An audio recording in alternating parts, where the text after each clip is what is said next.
नमस्कार, आप देख रहे हैं अमर उजाला। मैं हूं आपके साथ चंद्र प्रकाश नीरज। हाल ही में राज्यसभा चुनाव हुए और उस दौरान कांग्रेस के कई विधायकों ने क्रॉस वोटिंग की। क्रॉस वोटिंग के बाद में उनको नोटिस भेजा गया और नोटिस भेजने के बाद में उन पर कार्रवाई भी हुई है और उनको सस्पेंड कर दिया गया। इसको लेकर के आगे निगम चुनाव में क्या कुछ असर देखने को मिलेगा, उसमें बात करने के लिए हमारे साथ में दो साथी हैं। सबसे पहले हमारे साथ में आशीष जी हैं, हरियाणा ब्यूरो चीफ, और कुलदीप शुक्ला जी, सीनियर कॉरेस्पॉन्डेंट हमारे साथ में हैं। उनसे हम जानेंगे इसको लेकर के पूरा क्या कुछ मामला रहने वाला है। सबसे पहले बात करेंगे हम आशीष वर्मा जी से। आशीष जी, सबसे पहला सवाल कि हरियाणा कांग्रेस के क्रॉस वोटिंग करने वाले विधायक सस्पेंड कर दिए गए हैं। अब आगे इन विधायकों की क्या भविष्य, क्या किस तरह से होने वाला है? देखिए, ये तो पहले से तय था और ये मान के चलिए कि जो विधायक हैं कांग्रेस के, इनको भी पता था कि कार्रवाई क्या होनी है और ये तय कर चुके थे और मान भी चुके थे कि आगे उनको पार्टी उनके खिलाफ कार्रवाई जरूर करेगी। हालांकि आज उनको सस्पेंड किया गया है और जैसे चर्चा चल रही थी कि उनको निष्कासित किया जाना है। अब जैसे जैसे ये चर्चा तो चली रही थी कि कार्रवाई होनी है, तो अब ये पार्टी के अंदर तो रहेंगे, लेकिन कुछ ज़्यादा काम पार्टी के बाहर ज़्यादा वो गतिविधियां नहीं कर पाएंगे। और और इसके अलावा बीजेपी के संपर्क में सभी विधायक हैं और उनके साथ लगातार वो चर्चा भी कर रहे हैं। लगातार हमने कई बार देखा भी है कि दो विधायक खुलेआम मिल रहे हैं और मेरी तो मोहम्मद इजराइल से बात भी हुई थी, तो उन्होंने खुल के बोला था कि बहुत जल्दी वो बीजेपी ज्वाइन भी कर लेंगे और उन्होंने खुल के स्वीकार किया है कि मेरा जो मन था वो पार्टी के अंदर नहीं लग रहा था। और तो इस प्रकार से समझा जा सकता है कि वो सब पर कार्रवाई सब मान चुके थे कि हमारे खिलाफ क्या कार्रवाई होनी है। तो मुझे नहीं लगता कि इन विधायकों पर कोई फर्क पड़ेगा, क्योंकि जब कोई पहले से ये समझ ले कि आगे क्या क्या स्टेप होने हैं, आगे क्या क्या कार्रवाई होनी है, तो वो तो आगे की तैयारी कर रहे हैं और अगर उनको मौका मिलेगा तो वो जल्द ही बीजेपी ज्वाइन भी कर लेंगे। कुलदीप जी, जिन विधायकों को निष्कासित करने की बात चल रही थी, उनको सस्पेंड क्यों कर दिया गया है? इस पे आपका क्या कहना है? दरअसल इसमें क्या है कि जो कांग्रेस हाईकमान है, और हरियाणा कांग्रेस की बात करें तो कांग्रेस हाईकमान ने बहुत ही जो कहते हैं ना कि सुरक्षित एक खेल या सुरक्षित गेम खेला है इसमें। सामने एक तो हरियाणा में निकाय चुनाव भी है और उसको भी देखते हुए, और सबसे बड़ी बात यह कि जो आप कह रहे हैं कि निष्कासन की चर्चा चल रही थी, तो इसके साथ ये भी चर्चा तेज थी कि अगर इनको निष्कासित किया जाता है तो ये भाजपा में शामिल हो सकते हैं, भाजपा ज्वाइन कर सकते हैं।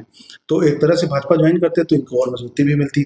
दूसरा ये था कि अगर इनको पार्टी निलंबित न करके निष्कासित कर देती तो जो पार्टी का विहिप है वो मानने के लिए ये बाध्य नहीं रहते, जबकि निलंबन के बाद इनको पार्टी विहिप मानने की जो बाध्यता है वो अनिवार्य है।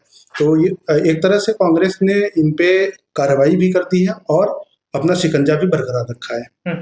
अब हम अगले सवाल की ओर चलते हैं, आशीष जी की तरफ। आशीष जी, इस कार्रवाई का पार्टी को नगर निगम में फायदा होगा, नगर निगम चुनाव में फायदा होगा या नुकसान होगा? नगर निगम के जो चुनाव हैं बहुत ही स्थानीय मुद्दों पे लड़े जाते हैं और आपको पता ही है कि कोई अगर ये इस तरह के चुनाव होते हैं तो लोग पहले अपने पार्षद चुनते हैं या फिर मेयर को वोट डालते हैं।